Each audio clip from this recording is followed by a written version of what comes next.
Aindara, un pequeño pueblo al noreste de Alepo, Siria, que hasta el 2018 contaba con una estructura notable, el Templo de Aindara. Ubicado justo al oeste del pueblo, el templo fue descubierto en el año 1955, cuando se encontró un colosal león de basalto que de hecho fue un descubrimiento bastante accidental.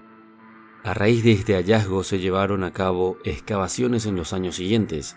Lamentablemente, en el 2018, toda esta notable estructura quedó reducida a rublos debido a un ataque aéreo turco.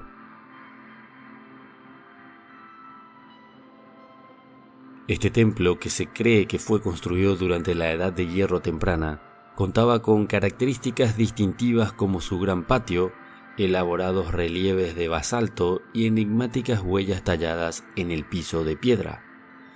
Con su escalera monumental y sus intrincados diseños, el templo tenía sorprendentes parecidos con las descripciones bíblicas del Templo de Salomón, en Jerusalén, lo que básicamente da a entender una tradición cultural más amplia que caracterizó a la región durante este periodo.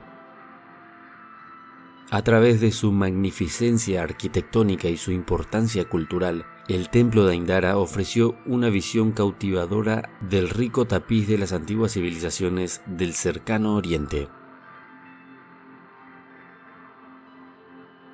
El templo de Aindara o Aíndara era un templo sirio-hitita de la Edad del Hierro. Los sirio-hititas o sirio-hititas, también conocidos como neo-hititas, fueron un grupo de entidades políticas que surgieron hacia finales del segundo milenio antes de Cristo. Tras el colapso del imperio hitita, hubo un vacío de poder en el Mediterráneo oriental. Los estados sirio-hititas llenaron este vacío y se convirtieron en la potencia dominante de la región hasta su conquista por el imperio neo-asirio hacia finales del siglo VIII a.C. Aunque los sirio-hititas se distinguen hoy de los hititas, los primeros probablemente no se veían a sí mismos como diferentes a sus predecesores. Esto puede ser tranquilamente respaldado por la evidencia epigráfica y la continuidad cultural de la región. Por ejemplo, los estilos de los templos construidos durante la Edad de Bronce final y continuación hasta la Edad de Hierro temprana. Uno de estos templos, que se cree que fue construido durante la Edad de Hierro temprana, fue justamente el Templo de Aindara. Para entrar al templo, primero había que atravesar un patio construido con arenisca y pavimento con losas. Allí se veía una palangana de piedra caliza, quizás con fines ceremoniales. Este templo, que medía 30 por 30 metros y estaba orientado al sureste, se encontraba sobre una plataforma de unos 76 centímetros de altura hecha con escombros y piedra caliza, y estaba revestido con bloques de basalto grabados con leones, esfinges y otras criaturas míticas. Una escalera monumental flanqueada a cada lado de la esfinge y 2 leones. Estos conducían al pórtico del templo. Después del pórtico se llegaba a una sala del medio que medía unos 6 por 15 metros, seguida por la sala principal que tenía el tamaño de 16 por 16 metros. Al final de este pasillo estaba la habitación o santuario interior. La estatua del culto probablemente estaba alojada en un nicho en la pared trasera del santuario. El edificio alguna vez estuvo cubierto con hileras de relieves de basalto de esfinges, leones, dioses de la montaña y grandes criaturas con garras de la que solo quedan los pies.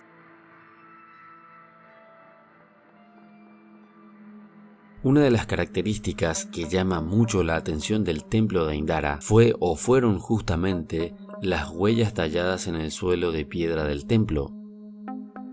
Se puede encontrar un par de huellas en el piso del pórtico, seguidas de una sola huella y otra en el umbral del salón principal. La distancia entre las 2 huellas individuales es de unos 30 pies, más o menos unos 9,14 metros. Una zancada de 30 pies pertenecería a una persona o un dios de aproximadamente 65 pies o unos 19,81 metros de altura. No se sugiere aquí que las pisadas sean huellas reales hechas por una persona grande caminando sobre el umbral del templo, sino que fueron talladas por los creadores del templo. La pregunta es ¿por qué? Aún se desconoce de quién eran las huellas que representaban. Algunos eruditos han sugerido que son huellas de animales, mientras que otros han sugerido que representan los pasos de los dioses. Quizás estas huellas, que miden aproximadamente 1 metro, estaban destinadas a ser una representación icónica de la deidad residente. Es posible que estas huellas hayan sido talladas para mostrar la presencia de la deidad residente cuando entraron a su templo y se acercaron al trono en el santuario interior. Otra característica interesante del templo de Aindara son sus similitudes con las descripciones bíblicas del templo de Salomón en Jerusalén. Se ha afirmado que estos dos templos eran similares en planta, edad, tamaño y decoración. Antes de saltar a la conclusión de que un templo influyó al otro, cabe mencionar que hay otros templos en la región que son comparables con el templo de Aindara, como al templo de Salomón. Estos templos incluyen el de Ebla, Emar y Mumbaka. Por lo tanto, se puede sugerir que estos templos pertenecían a una tradición cultural más amplia que dominó la región durante esa época. Los arqueólogos aún no pueden determinar qué deidad fue adorada en el templo y a quién fue dedicada. Varios estudiosos asumen que fue construido como un santuario para Istar, la diosa de la fertilidad. Otros creen que fue la diosa Astarte la dueña del santuario, y otro grupo cree que el dios Baal-Hadad era el propietario del templo. A pesar de que este no es un verdadero par de huellas gigantes, sino más bien son talladas, esta talla es auténtica y muestra que nuestros antepasados conocían y veían entidades de enorme tamaño. Verán, todo el mundo sabe que Mesopotamia es conocida por ser la cuna de la civilización y la fuente de una de las mayores leyendas mitológicas del mundo, por lo que se esperan hallazgos extraños y desconcertantes como las huellas en la región. La mitología del área circundante ciertamente sugiere una época en la que los gigantes, semidioses y dioses vagaban por la tierra dejando su huella, o sus huellas. Algunas de estas narrativas hablan de Anunnakis que, según la leyenda, llegaron a la Tierra desde otro planeta hace miles de años y cambiaron nuestra civilización para siempre. Estos Anunnakis eran verdaderos dioses y creadores de los humanos, y muchas veces son confundidos o mezclados con seres alados en la Biblia que eran gigantes, seres terrestres en la Biblia que también eran gigantes llamados Nefilim. Tanto los ángeles como los Nefilim eran gigantes, destacados por su altura y poder ante los humanos.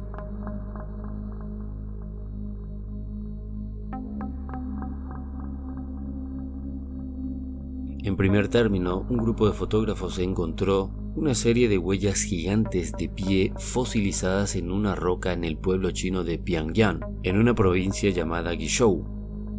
Una de las huellas, que podría remontarse a tiempos remotos, tiene la forma de un pie izquierdo y es casi 2 veces mayor a la de un pie humano real.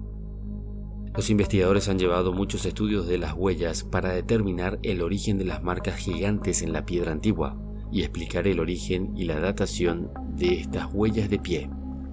Teniendo en cuenta que el tamaño promedio de los pies de un hombre es de unos 18 centímetros más o menos, y el promedio de una mujer es de unos 16,5 centímetros, este descubrimiento sería monumental y dejaría a los historiadores y científicos cuestionando lo que sabemos sobre la historia y la evolución de los humanos. No se trata del primer hallazgo de este tipo de huellas gigantes de pie. En 1912, el granjero sudafricano Stoffel Coetzee encontró una huella de unos 128 centímetros de largo y 60 de ancho. Esta increíble huella de granito fue descubierta por este señor mientras cazaba en un lugar lejano que estaba llena de animales como antílopes y leones. Todavía está en el mismo estado en que fue descubierto, y la probabilidad de que sea un engaño es extremadamente mínima debido a su ubicación aislada. Incluso ahora es raro encontrarlo.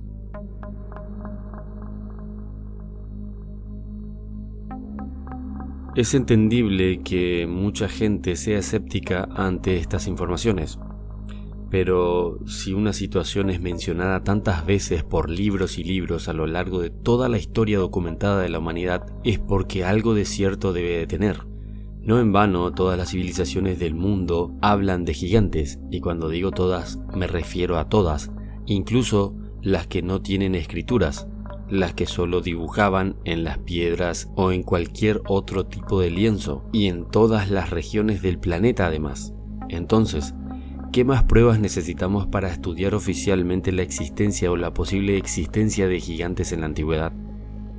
Debería ser por lo menos objeto de estudio en historia y geografía humana, al menos como teoría, ya que constituye una parte importantísima de la historia humana, no solo por lo desafiante que es, sino por lo misterioso y apasionante que puede llegar a ser conocer más y más sobre los mismos. ¿Qué opinan ustedes? Pon tu opinión en los comentarios. Muchas gracias y hasta la próxima.